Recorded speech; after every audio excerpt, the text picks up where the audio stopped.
নমস্কার। আজকে আবার চলে এসেছি খুব সুন্দর নতুন একটি কবিতা নিয়ে। কবিতাটি হলো আমি সেই অভিমান। কবি রুদ্র মোহাম্মদ শহীদুল্লাহ।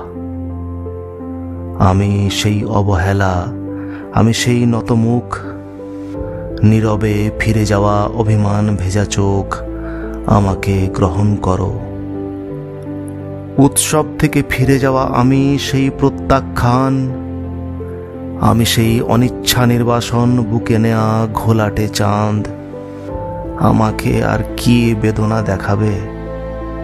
তপ্ত সীসার মতো পুড়ে পুড়ে একদিন কঠিন হয়েছি শেষে, হয়েছি জমাট শিলা। তবু সেই পাথরের অন্তর থেকে কেঁদে ওঠে এক রাস জলের আকুতি।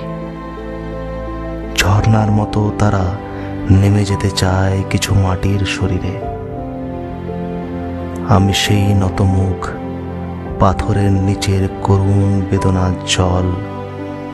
আমি সেই অভিমান, আমাকে গ্রহণ করো।